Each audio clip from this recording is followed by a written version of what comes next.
이번 워크숍의 발제자 김동철님은 노동자한대 활동가이십니다. 노동운동사와 한국현대사에 관련한 다수의 글을 써오셨고 신문 노동자한대와 이론지 마르크스 21에 기고해 오셨습니다. 또한 작년에 출판된 마르크스주의로 본 한국현대사의 공저자이시기도 합니다. 이제 발제자의 발제를 청해 듣도록 하겠습니다. 오늘 산업화에서 87년까지의 노동운동의 역사를 살펴보고자 합니다. 대체로 노동운동사라고 이야기를 하면 그 노동조합 운동사에 한정해서 그 이야기를 하거나 학생운동이나 농민운동처럼 하나의 부문운동으로 노동운동을 그 병렬적으로 다루는 경우가 많죠. 하지만 노동운동은 그 노동조합 운동뿐만이 아니라 억압과 그리고 차별에 반대하는 운동이나 또는 제국주의에 반대하는 운동 등을 포괄하는 그런 노동 계급 운동으로 봐야 한다고 생각합니다. 따라서 노동조합 운동뿐만이 아니라 5.18 광주항쟁이나 아니면 6월 항쟁, 또 노동운동의 중요한 전통으로 삼아야겠죠. 한국 노동운동은 또한 노동조합 운동만으로 발전해 온 것은 아닙니다. 실제 70년대와 80년대의 한국 노동운동은 경제투쟁이 정치투쟁에 영향을 주고 다시 정치투쟁이 경제투쟁에 영향을 주면서 강화되어 왔다고 이야기할 수 있습니다. 60년대 그리고 70년대, 80년대를 거치면서 급속히 형성된 그 한국 노동 계급이 그 사회 변화의 주도 세력으로 등장하고, 그리고 마르크스의 표현대로 자본주의의 그 무덤을 파는 존재로서의 그 잠재력을 현실화시켜 나가는 그런 과정이 바로 오늘 살펴볼 노동운동사의 그 주제라고 이야기할 수 있겠습니다. 그 과정에서 그 87년은 큰 전환점이었죠. 이 해의 한국 노동계급은 6월 항쟁과 그리고 7, 8, 9월 그 노동자 대투쟁을 통해서 역사의 전면에 등장했습니다. 그리고 한국 노동계급은 가혹한 착취와 그리고 억압, 그리고 무시와 천대를 일삼던 그런 지배자들에게 자신들이 쉽게 무시될 수 있는 존재가 아니다라는 것을 분명히 각인시켜 주었죠. 물론 훨씬 이전에도 노동자들의 투쟁은 있었습니다. 1945년 해방 후에 노동자들은 공장 자주관리 운동이나 아니면 46년 9월 총파업으로 자신들의 힘을 표출하기도 했죠. 하지만 미 군정과 우익들의 가혹한 그 탄압에 가로막혔고 1950년에 그 한국 전쟁을 거치면서 그 명맥을 이어나가기가 힘들었습니다. 1960년 4.19 혁명 후에 노동자 투쟁이 부활하기도 했지만 1961년 5.16 쿠데타로 다시 물밑으로 가라앉았죠. 하지만 87년 이래로 노동자들이 그 아래로부터 그 투쟁을 통해서 쟁취한 성과들은 이후 부침을 겪기도 했지만 결코 파괴되지 않고 그 발전해서 지금에 이르고 있다는 점에서 87년은 노동계급 운동의 하나의 큰 변곡점이라고 이야기할 수 있죠. 87년에 그 역사의 전면에 등장한 그 노동계급 운동의 기반이 형성된 것은 60 그리고 70, 80년대를 거치면서라고 이야기할 수 있습니다. 즉 한국 자본주의의 그 발전과 밀접하게 관련이 되어 있다는 것이죠. 그러니까 이때는 한국의 그 급속한 산업화, 그러니까 급속한 자본 축적이 진행되던 때입니다. 한국에서 산업화가 급속하게 진행될 수 있었던 데에는 그러니까 몇 가지 그 조건이 영향을 미쳤습니다. 첫째는 미국의 역할이라고 이야기할 수 있죠. 그러니까 미국과 소련 그 제국주의는 해방 직후에 각각 남쪽과 북쪽을 점령해서 그 아래로부터의 운동을 분쇄하고 자신들의 이해를 대변하는 그런 정권을 세웠습니다. 그 얼마 지나지 않아서 그 미국과 소련 제국주의 사이의 그 경쟁, 그러니까 냉전이라 불린 그 냉전이 본격화되면서 그런 맥락 속에서 한국 전쟁이 이제 발발을 하게 되죠. 여기에 개입한 미국은 한반도 남쪽을 그 소련 제국주의의 남하를 그 막는 반공의 보루로 그 삼겠다는 자신의 의지를 분명히 합니다. 그러니까 이런 맥락 하에서 1960년대 중반에 미국은 자신의 시장을 개방해주고 그리고 일본의 기술과 그 자금이 제공되도록 하면서 초기 산업화의 길을 열어주게 됩니다. 그러니까 이로써 한국 자본주의 발전의 특징으로 이야기되고 있는 그런 수출지향적 그 공업화가 시작이 될 수 있었던 거죠. 두 번째는 국가의 역할이라고 이야기할 수 있습니다. 국가는 한국 자본주의 발전의 중심적인 역할을 했죠. 국가는 기업들에게 자금을 지원하고 그 도로와 항만을 건설하고 어떤 것을 생산하고 그리고 어디로 수출해야 될지를 지도했습니다. 당시에 세계 자본주의 그 발전의 특징이었던 그 국가 자본주의적 방식이 적용되었던 것인데 여기에 미국의 역할이 결합되면서 소련이나 북한 또는 남미와도 구별되는 수출 지향적인 국가 자본주의를 통한 자본 축적이 이루어졌다라고 이야기할 수 있습니다. 그러니까 세 번째 요소는 두 번째 요소와 결합되는 것으로 급속한 자본 축적을 위해서는 그 가혹한 착취가 뒤따를 수밖에 없었는데 국가는 싸고 그 체제에 순응하는 그런 노동력을 공급하고 관리함으로써 자본 축적에 강력한 그 추진자 역할을 했던 것이죠. 국가는 노동자들에게 어떠한 권리도 그 주지 않음으로써 이러한 체제를 유지하고자 했습니다. 그래서 앞으로 보게 되겠지만 국가의 이런 역할 때문에 그 노동자들의 경제적 불만은 그 정치적 억압에 대한 그런 불만과 결합되어서 표출되거나 상호 영향을 미치면서 때로는 폭발적인 성격을 띠는 것이 한국 노동운동의 특징으로 나타났다고 이야기할 수 있습니다. 그러니까 위와 같은 조건 속에서 이루어진 산업화는 또한 모순을 배태하는 과정이기도 했죠. 그러니까 세계 자본주의에 깊숙이 그 편입되는 그런 방식의 자본 축적은 세계 자본주의가 위기를 겪을 때 그 긴밀히 연동되어서 위기를 겪게 되었던 것이고, 그리고 국가와 자본의 구조적 결합 속에서 이루어진 그런 자본 축적 때문에 부정부패 문제가 심각한 정치 위기로 또한 표출되기도 했던 것이죠. 하지만 급속한 자본 축적이 낳은 가장 큰 모순은 바로 노동계급의 등장일 것이라고 생각합니다. 60년대 그리고 70년대, 80년대를 거치면서 마르크스 시대의 그 전 세계 노동계급보다 그 훨씬 규모가 큰 노동계급이 한국에서 창출되었습니다. 수백만 명의 농민과 그 자녀들이 그 도시 산업 노동자가 되었죠. 유럽에서 1세기에 걸쳐서 이루어진 그 노동계급화의 그 버금가는 그런 변화가 한 세대 안에 일어났던 것입니다. 그러니까 이 표에서 보듯이 60년대 이래로 농업 부문이 그 전체 그 경제 부분에서 차지하는 비중은 급속하게 그 60년대 이래로 그 감소하는 것을 볼 수 있습니다. 반면에 그 공업 부분, 특히 이제 제조업 부분의 그 임금 그 부분이 이제 급속하게 이제 늘어나는 것, 증가하는 것을 이제 볼 수가 있죠. 그러니까 이에 따라서 노동자들의 수도 급격하게 늘어났는데 다음 표에서 보듯이 마찬가지로 농업 부문의 그 노동자들의 수는 급격하게 줄어든 반면에 특히 제조업 임금 노동자들의 수가 63년에 비해 85년에는 7.5배 증가한 것을 볼 수가 있습니다. 그러니까 이렇게 창출된 한국 노동계급이 70년대, 80년대를 거치면서 그 한국 자본주의에 도전하는 강력한 세력으로 등장하게 되는 것이죠. 1970년대에는 그 경공업 부문의 여성 노동자들이 노동운동을 주도했다고 할 수 있습니다. 근데 이제 80년대에는 중공업 부문의 그 남성 노동자들이 노동운동의 주도 세력으로 부상을 하게 되죠. 그러니까 이런 데에는 산업 구조의 변화가 영향을 미쳤습니다. 경공업에 종사하는 그 제조업 노동력의 비율은 60년대 그 중반부터 그 70년대 중반까지 약 60%로 이제 지속이 되는데 80년대 중반에는 47%로 이제 감소를 하게 되죠. 동시에 중화공업에 고용된 제조업 노동자들은 73년에 39%에서 85년에 53%로 이제 증가를 하게 됩니다. 그래서 표에서 보듯이 여성 노동자들의 수의 증가는 그 산업화 초기부터 70년대 중반 정도까지가 가장 현저한 그런 증가세를 보였죠. 아까 앞에서 언급했듯이 이 시기 급속한 자본 축적은 노동자들에게 그 정치적 권리를 박탈하고 가혹한 착취를 한 결과였습니다. 그러니까 마르크스가 그 자본주의가 등장할 때 그 피와 오물을 뒤집어 쓰고 등장했다고 말을 했는데 그런 모습이 압축적으로 일어났다고 이야기할 수 있겠죠. 당시 노동자들의 노동 시간은 상상을 초월했습니다. 70년대와 80년대 초에 그 많은 공장에서 잔업이라고 하면 2~3시간 정도 더 일하는 것이 아니었죠. 밤새고 일하는 것을 뜻했습니다. 그러니까 24시간 계속해서 일하는 것을 의미했죠. 당시 노동자들의 수기에는 노동자들의 생활이 잘 묘사되어 있습니다. 노동자들은 자신들을 소나 기계보다 더 못한 존재로 묘사하곤 했죠. 그 노동자들이 쓴 수기들 중에 2개를 간략하게 이제 보도록 하겠습니다. 그러니까 밤에는 소도 쉬는데 우리는 철야로 일을 해야 한다. 우리는 하루 10시간, 12시간 보통 일하고 심지어 철야까지도 밥 먹듯이 해야 한다.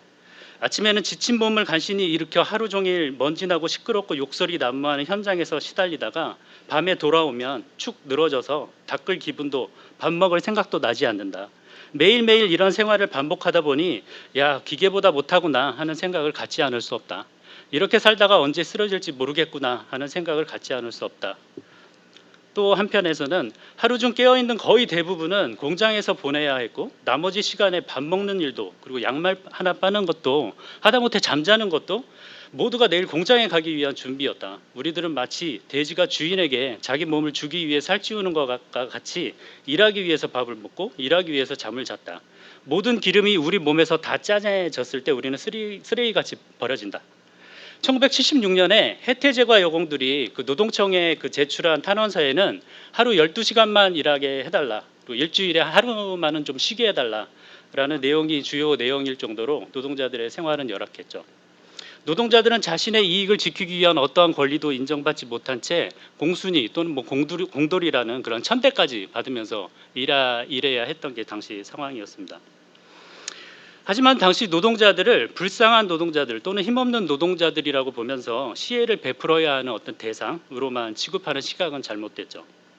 1970년대에 노동자들은 위와 같은 현실에 끈질기게 저항했습니다.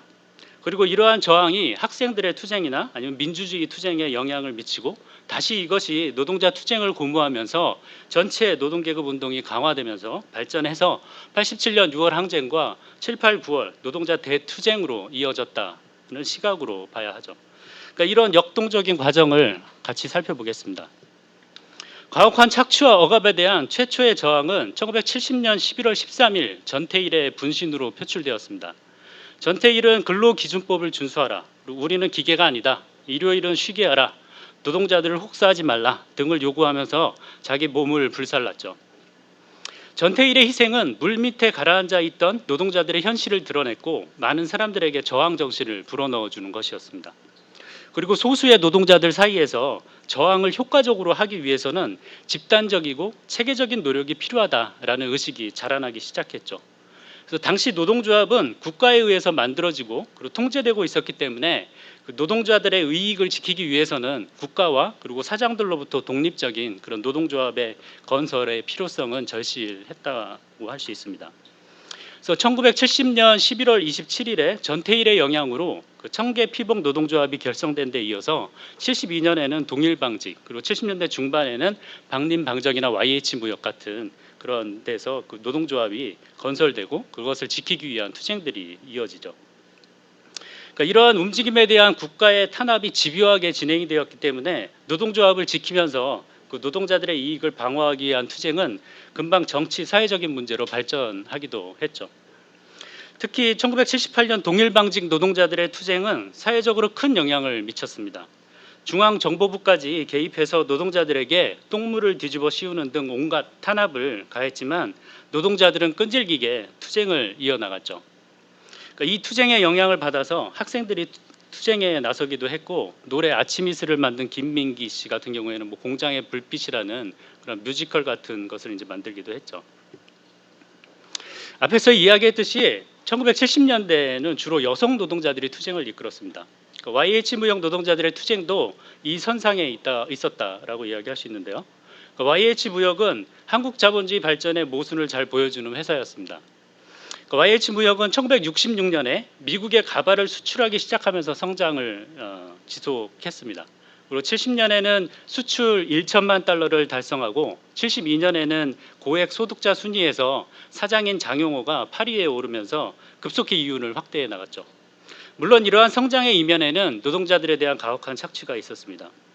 하지만 1970년대 중반에 그 가발 시장이 쇠퇴하면서 위기를 맞게 되자 회사는 1979년 4월 달에 그 폐업을 단행을 하게 됩니다. 그리고 300만 달러의 뭐 외화 도피도 하게 되죠.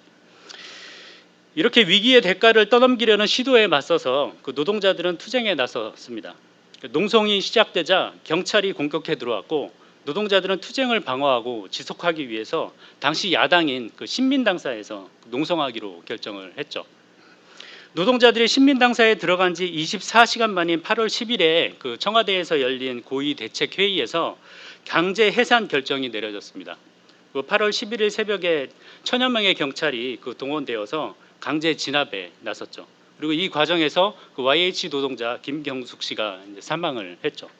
그 정부는 단순 추락사라고 했지만 나중에 의문사 진상조사위원회에서는 타살의 의혹을 강력하게 제기하기도 했습니다. YH 투쟁은 부마 항쟁에 상당한 영향을 주었죠. 부마 항쟁의 그 시발점이었다고 이야기할 수 있는 부산대 그 학생들의 선언문에는 이 YH 탄압에 대한 항의가 주요 내용으로 담겨 있었습니다. 부마항쟁은 군대를 동원한 이 박정희의 탄압으로 끝나긴 했지만 부마항쟁의 영향으로 이 강압에 의한 그 통치가 지속된다면 체제 자체가 박살날 수도 있다고 생각하는 그 지배자들과 더욱 강도 높은 그런 억압 조치들로 그 대처해야 한다라고 하는 그 지배자들 사이에 분열이 가속화되었습니다. 그 결과 박정희가 그 억압의 강도를 좀 완화시켜야 한다라고 생각했던 중앙정보부장이었던 그 김재규의 그 총에 맞아 죽게 되죠. 결국 70년대에 그 노동운동의 기반 위에 있었던 이 YH 노동자들의 투쟁이 유신 체제의 심장을 쏘는 그런 내관이 되었다고 이야기할 수 있죠.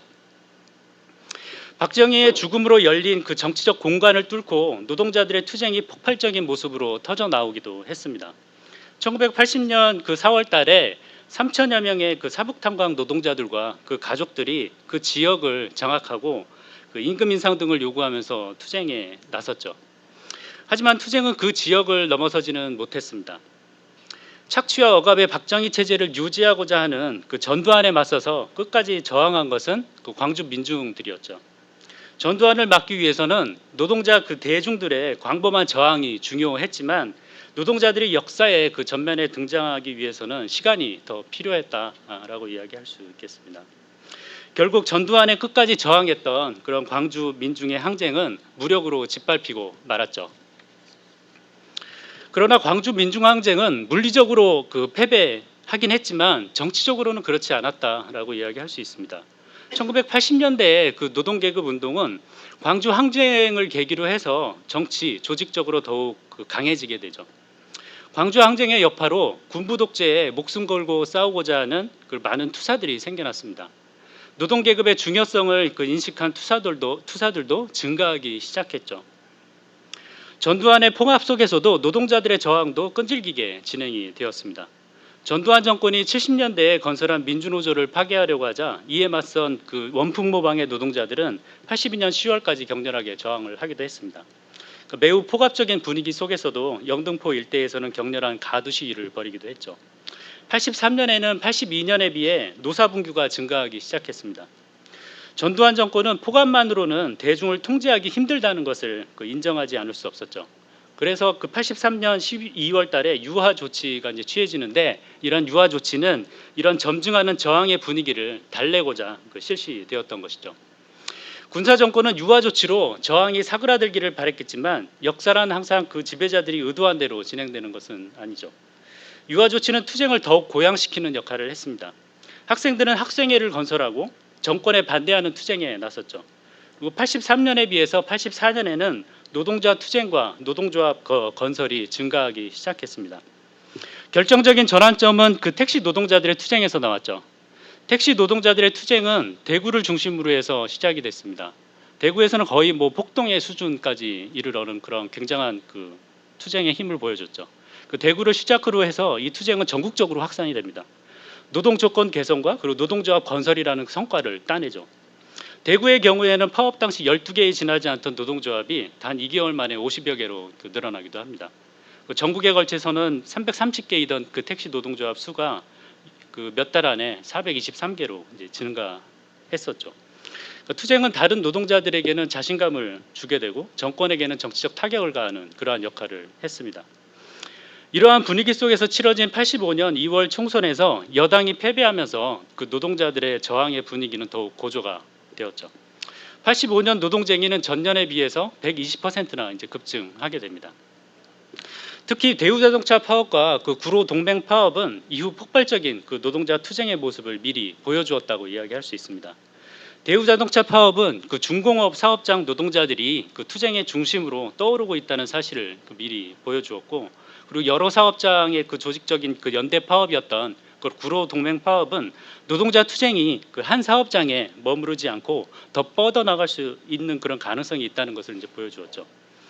두 투쟁 모두 그 노동자들의 자신감이 상승하고 있다는 것을 확실하게 이제 보여준 사례였죠.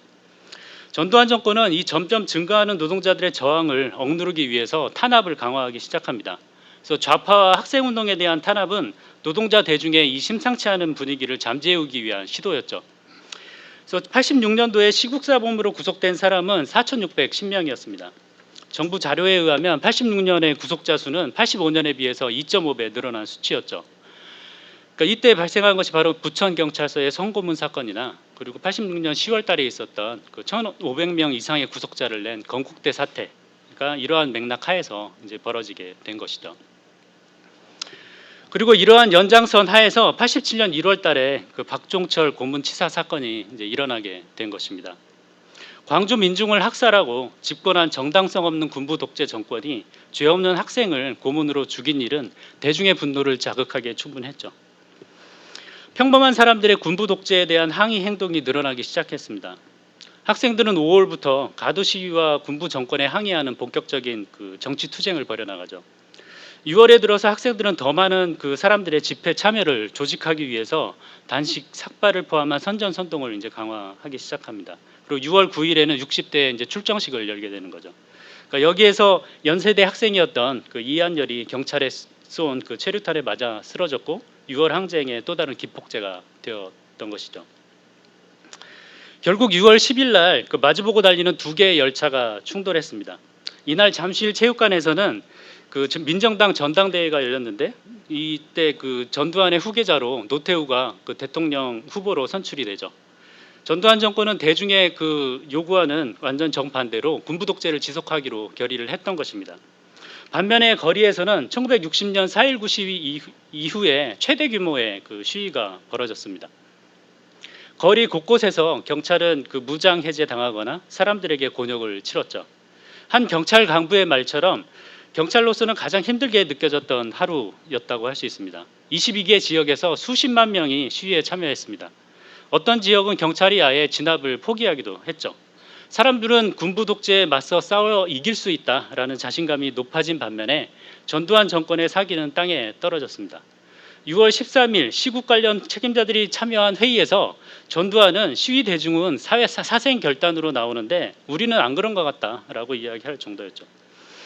경찰력의 한계를 본 전두환 정권은 군 투입을 놓고 고민을 했지만 결론을 내리지 못하고 망설이고 우왕좌왕하게 됩니다. 대중투쟁이 워낙 강력했기 때문에 군을 동원할 경우에 군 내부의 분열이나 아니면 사병들이 시위 대편에 설 수 있는 그런 가능성은 얼마든지 있었던 것이죠. 군부 독재가 그 망설이는 사이에 시위는 눈덩이처럼 커졌습니다. 6월 18일과 그리고 6월 26일 그 집회에서는 6월 10일보다 더 많은 지역에서 그리고 더 많은 사람들이 참여했습니다. 결국 전두환은 대중투쟁의 이 도도한 물결 앞에 무릎을 꿇을 수밖에 없었죠. 6월 항쟁을 그 학생 또는 중산층의 투쟁이다라고 이제 하는 주장들이 있지만 이것은 정확한 그런 평가가 아닙니다. 참가자들의 구성은 노동자 그리고 학생, 중간 계급이나 또는 뭐 부르주아의 일부까지도 포함하는 다양한 그런 계급들이 참여한 민중 항쟁이라고 이야기할 수 있습니다. 하지만 수로는 노동자들의 참여가 가장 많았죠. 중산층의 대표적인 그 참여 집단으로 그 잘못 이야기되고 있는 넥타이 부대의 대부분도 노동자들이었습니다. 노동자 밀집 지역의 경우에 6월 항쟁의 초기부터 그 노동자들의 참여가 두드러졌죠. 그리고 노동자들의 요구가 제기되기도 했습니다. 6월 10일부터 마산이나 익산 그리고 인천에서는 노동자들이 노동 3권 쟁취나 임금 인상 등의 구호를 외치면서 시위에 참여하기도 했죠. 노동자들은 단지 소극적인 개인들로만 그 시위에 참여한 것은 아닙니다. 인천 등의 지역에서는 노동자들이 그 집회와 투쟁을 주도하면서 집단적인 그런 자신감을 느끼고 자신들의 그 작업장 안으로 가지고 갈 그런 준비를 했죠. 부산의 그 사상공단 노동자들은 6월 18일 집회에 잔업을 거부하고 참여하기도 했습니다. 그러니까 이러한 노동자들의 주도적 참여와 집단적인 움직임은 전두환 정권을 두려움에 빠지게 하기에 충분했죠. 군대 투입을 놓고 그 갈팡질팡한 것도 사실 이러한 노동자들의 참여가 주요한 역할을 했다고 봐야 합니다. 그리고 거리에서 군부 독재에 무릎을 꿇린 노동자들은 자신들의 작업장에서 군부 독재의 머리를 숙이게 만드는 그런 노동자 대투쟁을 벌이게 되는 것입니다. 6월 항쟁은 거기서 멈춘 것이 아니라 7, 8, 9월 노동자 대투쟁으로 이어졌기 때문에 6월 항쟁의 성과를 공고히 할 수 있었다고 할 수 있습니다. 7월부터 9월까지 이 세 달 사이에 3,311건의 그 파업이 벌어집니다. 급속한 산업화가 이루어진 그 87년 이전 20년 동안 발생했던 그런 전체 파업 건수를 넘는 그런 파업이 벌어졌던 거죠. 그야말로 10년을 하루에 뛰어넘는 거대한 대중 파업이었다고 이야기할 수 있습니다. 노동자 대투쟁은 전국적인 것이었습니다. 그리고 전 산업적인 것이었죠. 파업은 울산과 그 남동 해안 공업지대에서 구미, 대구, 포항을 거쳐서 강원도 그 탄광 지역, 그리고 호남 지역, 그리고 중부의 경공업 지역을 휩쓸면서 수도권으로 이어졌습니다. 파업은 대기업에서 중소기업으로, 그리고 중화학공업에서 경공업으로, 그리고 광공업에서 운수, 부두, 사무직, 전문, 판매, 서비스직 등 전체 산업으로 파급되었죠. 이 기간 동안 파업의 95% 이상이 이제 불법 파업이었습니다. 단체 행동을 제약하는 여러 가지 그 법조항은 전혀 힘을 발휘하지 못했죠. 노동자들은 쟁의 발생 신고나 냉각 기간을 무시하고 일단 파업이나 직장 점거에 그 들어가서 힘을 과시한 다음에 그 다음에 이제 협상에 임했죠. 이때는 현장 노동자들의 그 민주주의가 빛을 발했던 때라고 이야기할 수 있습니다. 노동조합의 그 비민주적인 제도와 집행부는 거의 임시 총회를 통해서 파업 농성 중에 일거에 교체될 정도로 노동자들은 투쟁을 지도부에게만 맡겨두지 않고 자신들의 힘을 통해서 스스로 문제를 해결하려고 했죠. 노동자들은 지도부가 계획하지 않은 집회를 스스로 열거나 아니면 시청으로 진출을 가로막는 지도부를 옆으로 들어 옮기고 거리 행진을 할 만큼 높은 자신감을 보여주었습니다. 투쟁은 한 노조 간부의 말처럼 노동자들이 스스로 통제를 했고 노조 간부들은 그 앞을 걸어서 가고 있었다라고 할 만했죠. 인천의 대우자동차 노동자들은 자신들이 지켜보는 가운데 정문 앞에 그 아스팔트 바닥에서 사측과 그 노조 지도부가 협상을 진행하도록 그렇게 만들기도 했습니다. 그러니까 8월에는 2,500여 건의 파업이 벌어져서 투쟁의 절정을 이루었죠. 8월 18일에는 그 울산 현대 노동자들 6만여 명이 그 각종 중장비를 앞세우고 거리를 가득 메웠고 노동부 차관이 그 울산에 내려와서 노동자들의 그 요구 조건을 일부 수용해야만 하는 그런 상황이 벌어졌죠. 8월 22일 날 대우조선 노동자 이석규 씨가 파업 투쟁 중에 경찰이 쏜 체류탄에 이제 맞아 죽게 되는 사건이 발생을 합니다. 그러니까 이 사건을 계기로 해서 노동자 투쟁이 정치화되어갈 즈음에 정부는 외부 세력 개입 운운하면서 탄압을 본격화하기 시작하죠. 이때 파업 사업장들의 그런 협상 타결이 급속하게 이루어지면서 9월 들어서 투쟁은 이제 하강 국면으로 접어들게 됩니다. 넓게 보면 그 7월부터 이제 9월이라는 이 소 국면에서 투쟁이 하강하긴 했지만 여기서 투쟁이 끝난 것은 아닙니다. 일부의 평가는 노동자 대투쟁이 9월에 마무리되고 결국 투쟁의 폭발성에 비해서 얻은 것은 별로 없다라고 이야기하지만 결코 이것은 사실이 아니죠. 그러니까 노동자 대투쟁이 일어난 이후에 1년 안에 4,000개의 노동조합이 결성이 됐습니다. 여기서 보면 요 선이 이제 노동조합이 쫙 건설되는 데인데요. 89년까지 급속하게 이제 노동조합이 이제 증가하는 것을 이제 볼 수가 있죠. 약 70만 명의 노동자들이 노동조합에 새로 가입을 했죠. 전체 노동조합 수도 86년 말 그 2,658개에서 88년에는 6,142개로 증가를 합니다. 89년 초에 조합의 그 절반 이상이 87년 노동자 대투쟁 이후에 이제 건설된 것이었죠. 따라서 87년에 시작된 이 노동자 투쟁의 상승기는 적어도 89년까지는 지속되었다라고 이야기할 수 있는 겁니다. 노동자들은 그 임금이나 근로조건 개선뿐만이 아니라 조직 그리고 의식, 자신감 면에서 괄목할 만한 성장을 이루어냅니다. 투쟁은 대부분 기업 단위로 그 이루어진 경제 투쟁으로 이제 시작이 되었지만 한 공장의 투쟁은 금세 그 공장의 담벼락을 넘어서 지역적 연대로 발전을 하기도 하죠.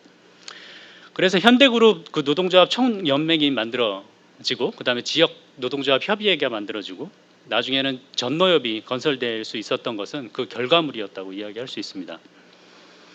그러니까 87년 투쟁은 경제 호황이라는 그런 조건이 영향을 미쳤죠. 이 때문에 노동자들은 자신들의 요구를 따낼 수 있다는 그런 자신감이 있었고 지배자들은 양보의 여지가 있었습니다.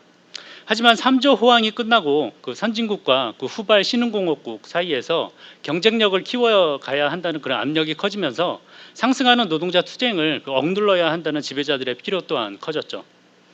1988년 12월 달에 그 노태우가 그 민생 치안과 그 법질서 확립에 관한 특별 지시라는 것을 내리면서 국가 탄압을 본격화하는 그런 그 맥락이라고 이야기할 수 있습니다. 87년 투쟁 이후에 그 한참 자신감이 올라 있었던 그 노동자들은 이것에 격렬하게 저항을 하게 되죠. 그러니까 이러한 저항의 최선두에 있었던 것이 그 현대중공업 그 128일 투쟁이라고 이야기할 수 있습니다. 88년 말부터 89년 4월 달까지 진행된 이 128일 투쟁은 단사 차원의 그 투쟁으로 시작되었지만 그 지배계급과 노동계급의 대리전이라고 할 만큼 정치적 성격이 강한 그런 투쟁으로 발전을 하죠. 자신들의 의사를 대변하지 않는 그 지도부를 거부하고 파업위원회를 구성한 노동자들은 육해공 그 삼면 작전을 그 펼치면서 진압해오는 그런 경찰에 맞서서 노동자 그 거주 지역을 중심으로 해서 수주 동안의 격렬한 시가전을 벌입니다. 다른 지역 노동자들의 그 연대와 그 학생들의 연대 투쟁 속에서 128일 투쟁은 그 노동자들이 자기 회사 그 자본가들뿐만이 아니라 국가에 맞선 투쟁에서도 그 중심적인 역할을 할 수 있다는 그 사실을 보여주었죠. 그 87년 이전부터 그 소수의 승리와 그리고 다수의 패배를 겪으면서 누적되어 온 이 노동자들의 역량은 87년에 그 폭발해서 군부 독재를 무릎 꿇렸고, 그리고 치열하게 계속된 노동자 투쟁은 87년 이후에 그 군부 독재가 회귀하려는 시도를 좌절시키는데도 결정적인 역할을 했다라고 이야기할 수 있습니다. 즉 노동자들은 그 임금이나 근로조건 개선 그리고 노동조합 건설이라는 성과뿐만이 아니라 그 민주주의를 전진시키는데 주요한 동력이었다라고 이야기할 수 있는 것이죠. 그래서 민주당이나 아니면 자유주의적인 그런 견해들이 자신들이 민주주의를 전진시킨 어떤 주도 세력인 양 이야기하는 것은 역사적으로 사실이 아니다라고 이야기할 수 있겠습니다. 결론을 내려봐야겠습니다. 앞에서 이야기한 일련의 투쟁들을 통해서 그 한국 노동계급은 자신들이 진정 공장의 문을 닫을 수도 있고 전체 경제를 마비시킬 수도 있다는 사실을 깨달았죠.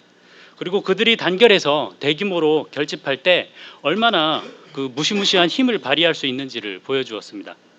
마르크스의 말을 빌리면 한국 노동계급은 그 자본주의의 그 무덤을 팔 잠재력을 가진 그 존재로서의 그 즉자적 계급에서 그 잠재력을 현실화시켜서 또 발휘하게 되는 대자적 계급으로 큰 걸음을 내디딘 것이다라고 이야기할 수 있겠습니다. 그리고 한국 노동계급은 그 걸음을 계속 지금도 걷고 있는 것이죠. 마르크스는 노동계급의 해방은 누군가 가져다 줄 수 있는 것이 아니고 노동계급 자신의 힘으로만 이룰 수 있다고 이야기를 했죠. 87년을 전후로 한 투쟁을 통해서 한국 노동계급은 그런 힘을 발휘할 능력이 있음을 보여주었습니다. 87년을 전후로 한 투쟁들은 또한 그 폴란드 출신의 그 독일에서 그 활동한 혁명적 사회주의자인 그 로자 룩셈부르크가 대중파업이라는 그런 책에서 말했듯이 정치 투쟁과 경제 투쟁이 그 서로 영향을 주면서 전체 계급 투쟁을 강화하는 그런 과정이었습니다. 즉 정치 투쟁이 경제 투쟁의 싹을 틔우는 기름진 퇴적물을 남기고 자본에 맞선 노동자들의 그 끊임없는 그 경제 투쟁은 정치 투쟁이 휴지기를 맞이할 때마다 노동자들을 지탱해주고 정치 투쟁에 새로운 활력을 불어넣어주는 그런 과정이었던 거죠. 이것은 오늘날에도 온전히는 아닐지라도 어느 정도 부합하는 말입니다. 철도 노동자들의 투쟁으로 힘을 얻기 시작한 그 박근혜 퇴진 운동이 승리하면서 그 많은 노동자들, 특히 이제 비정규직 노동자들을 중심으로 해서 자신들의 요구를 제기하면서 투쟁에 나서고 있죠. 이것은 대중운동에 힘입어 집권한 문재인 정부가 그런 추진한 개혁이 노동자들에게 전혀 만족스럽지 않았을 뿐만이 아니라 고통을 의미했다는 사실과 맞물려 있습니다. 문재인 정부는 비정규직 정규직화는 고사하고 그 톨게이트 노동자 투쟁이 보여주듯이 오히려 노동자들을 해고하고 있죠. 그리고 탄력 근로제의 단위 기간 확대나 아니면 파업 사업장의 점거 금지나 아니면 대체 근로 허용 등 이런 노동 계약을 추진하려고 하고 있습니다. 이에 항의하는 민주노총 간부들을 구속시키기도 했죠. 노동자들에게 강요되는 그런 희생을 막기 위해서는 과거 노동자들의 그 대중적인 힘을 통해서 그 사회 변화를 강제했듯이 그 힘이 충분히 발휘되는 것이 관건입니다. 그래야 우파의 부활도 확실하게 제압을 할 수 있는 것이죠. 그것을 위해서 과거 거리와 그리고 작업장, 학교에서 혁명적 좌파와 그리고 급진적 활동가들이 정부나 그런 기성 체제에 타협하지 않고 그 사람들을 설득하고 조직해서 투쟁의 전진을 위해서 큰 역할을 했듯이 지금 거리와 작업장 그리고 학교에서 정치 경제적인 투쟁들에 개입해 승리로 이끌려고 노력하는 그런 혁명적 좌파의 건설이 중요하다고 생각합니다. 이상입니다. 네, 그럼 발제자의 정리 발언을 들어보도록 하겠습니다. 네, 이야기 잘 들었습니다. 아주 더 고민해볼 이야기들이 다 많이 나온 것 같은데요. 일단 그 모든 걸 다 답변할 수 있는 제가 능력은 안 될 것 같고 그 몇 가지만 이야기를 드리면 그러니까 뭐 하층민이고 뭐 이렇게 되게 이제 못 살기 때문에 저항할 수 있다 이제 이렇게 이제 말씀하신 것에 대해서는 일단 오늘 그 살펴본 역사에서도 이제 그것은 아니다라는 것을 이제 볼 수가 있죠. 그래서 70년대 이제 그 투쟁을 주도했던 여성 노동자들 같은 경우에 주로 이제 섬유 산업의 이제 노동자들이 투쟁을 주도했는데 당시에 그 섬유 산업에 종사하던 그 노동자들 같은 경우에는 그나마 조건이 나았던 노동자들이 많았어요. 그래서 뭐 동일방직이나 이런 데는 오히려 이제 거기에 들어가기 위해서 뒷돈을 주고 들어가거나 뭐 그래야 됐던 경우가 있었거든요. 실제로는. 예. 그런 노동자들이 들어가서 서로 이제 집단적인 그런 생활을 하면서 그 처지를 공감하고 어떻게 이제 저항을 해야 할지 그런 걸 고민하면서 서로 연대 방안들을 논의를 했던 게 이제 그 투쟁의 그 배경이 되었다고 이야기할 수 있고요. 그래서 꼭 그 열악한 처지에 있어야만 투쟁을 할 수 있다. 이제 그것은 70년대 그 굉장히 열악한 처지에서도 그거는 사실이 아니다라는 걸 이제 볼 수 있다는 점을 이야기할 수 있을 것 같고요. 그다음에 그 한 분이 이제 국제적인 그 영향에 대해서 말씀을 해주셨는데, 예, 아주 좋은 이야기라고 생각하고요. 그러니까 좀 큰 틀에서 본다면은 그 어떤 이제 자본주의의 이제 발전, 세계 자본주의의 이제 발전 과정이 2차 세계 대전 이후에 대체로는 이제 국가가 강력하게 개입해서 이제 그 자본주의를 발전시키는 이제 그런 방향이었죠. 서구나 동구나 아니면 뭐 한국 같은 경우에 다 마찬가지로 이제 그런 방식으로 발전을 했습니다. 국가의 강력한 개입에 의한 발전을 했죠. 이제 그 체제가 이제 균열이 가고 모순이 생겨서 그 어떤 그 투쟁이 폭발되어 나가는 것이 바로 이제 그 68년도 그 68 혁명을 통해서 최초로 이제 표출되었다라고 이야기할 수 있겠죠. 예.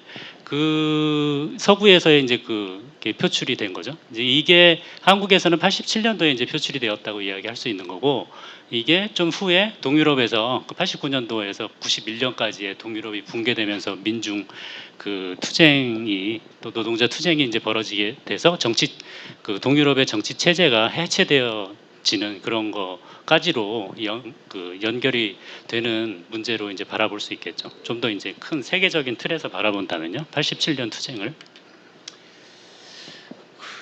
그리고 이제 아까 이제 민주당의 그 역할이나 그에 대해서 이제 여러분들이 말씀을 해주셨는데 그 말들에 이제 전적으로 동의를 하고요. 제가 이제 시간이 있었으면 더 많이 이야기를 했을 텐데 저는 이제 짧게만 언급했던 부분에 대해서 보충을 해주셔서 이제 감사하고요.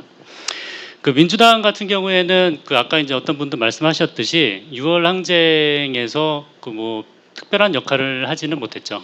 오히려 대중 투쟁이 이제 확대되어 나가는 것에 오히려 이제 그 좀 두려움을 느꼈다고 이야기할 수 있을 것 같은데, 그러니까 그 전두환이나 아니면 이제 군부 독재와 계속 이제 타협하려는 모습을 이제 계속 보였죠. 사실상은. 그래서 뭐 영수회담을 하자 뭐 그런 식의 그 어떤 대화하려고 하는 그런 모습을 많이 보였고 대중 집회나 실제로 거리에서 그리고 그 계획되지 않은 집회, 그러니까 큰 집회들은 이제 몇 차례 정도 열렸죠. 6월 10일, 18일, 26일 뭐 이렇게. 근데 이 사이에 매일매일 집회가 있었고 여러 그 거리와 뭐 하여튼 도시에서 투쟁들이 계속 있었는데 그 투쟁을 주도한 거는 전혀 그 민주당이나 그런 그 지식인들이나 그런 사람들이 아니었고 오히려 이제 그 학생 좌파들이나 아니면 급진적인 활동가들 그리고 대중 스스로 그런 투쟁을 이끌고 지도했다는 측면에서 그 민주당이 어떤 뭐 6월 항쟁을 자신들이 이끌었다거나 그 6월 항쟁의 뭐 적자다 이렇게 이야기하는 거는 이제 말이 안 되는 이야기죠. 그리고 6월 항쟁의 이제 성과가 7, 8, 9월 대투쟁이나 아니면 이후에 계속된 그런 노동자 투쟁으로 공고해질 수 있었고 한국에서 이제 진행된 그런 민주주의가 그 확고하게 이제 좀 더 그 전진할 수 있었다라는 그 측면만 보더라도 그 측면에서 그 노동자들이 이제 굉장히 결정적인 역할을 했다는 측면만 보더라도 그 민주당이 그 어떤 민주주의의 그 전진에 있어서 굉장히 큰 역할을 한 것처럼 이야기한 거는 그 역사적 사실에 맞지 않는다라고 이야기할 수 있습니다. 그리고 그 이제 6월 항쟁이나 아니면 그 7, 8, 9 노동자 대투쟁이나 이후에 그 투쟁들을 이야기하면서 그 민중 운동이 있어야지 그 노동자 투쟁도 가능하다라는 이야기를 이제 뭐 많이 하죠, 사실상. 그래서 6월 항쟁은 민중 항쟁이었고 그 민중 항쟁이 있었기 때문에 그 노동자들이 싸울 수 있었다라는 이야기를 해서 그 일반화를 시키는 경우들이 많이 있죠. 그래서 노동자들은 민중 속에 그 존재를 해야지 민중의 지지를 받는 상태로 있어야만 어떤 힘을 얻을 수 있는 존재로 이야기하는 경우들이 이제 많이 있습니다. 하지만 그것이 아니라는 거는 이제 아까 저도 발제 때 이야기했지만 6월 항쟁과 7, 8, 9월 노동자 대투쟁만 봐도 그거는 아니라는 걸 이야기할 수 있죠. 6월 항쟁이 그 노동자들이 조직적으로 참여를 하진 않았지만 개인적인 그 참여라고 하더라도 다수가 참여를 해서 거기서 주도적인 역할들을 했고 그 자신감을 가지고 작업장에서 이제 그 자신의 독자적인 요구를 내세우고 그 싸울 수 있었던 거 이제 그것만 보더라도 그 노동 계급의 어떤 독립적인 행동이 그 민중 그 뭐의 행동을 저해하거나 약화시키는 그런 방향, 거꾸로의 방향은 아니라는 것을 알 수가 있죠. 오히려 노동자들의 투쟁이 민중들의 투쟁을 강화시켜 나가는 이제 그런 경우들이 오히려 이제 많이 있었습니다. 그게 바로 그 87년 그 789 대투쟁 이후에 계속 진행되었던 아까 128일 투쟁이나 아니면 현대중공업의 그 골리앗 투쟁이라든지 여러 투쟁들을 통해서 이 투쟁이 이제 91년 5월 투쟁으로 이제 이어지게 되죠. 그리고 91년 5월 투쟁이 또한 이제 민주주의를 전진시키는데 이제 큰 역할을 이제 했던 측면이 있던 것만 봐도 이게 노동자 투쟁이 민중 투쟁을 더 오히려 이제 강화시킬 수 있다는 점을 역사 속에서도 이제 볼 수 있다고 생각합니다. 그러니까 따라서 우리는 그 노동 계급의 어떤 그 이해관계, 즉 그들의 독립적인 요구, 그 이해 이런 거를 내세우고 그 싸워서 그들의 힘을 키우는 것 그것이 이제 중요하다고 생각이 됩니다. 따라서 오늘날 그 비정규직 노동자들이나 아니면은 그 구조조정에 반대하는 그런 노동자들이 자신들의 요구를 내세우고 싸워서 이길 수 있는 그런 그 힘이 굉장히 중요하죠.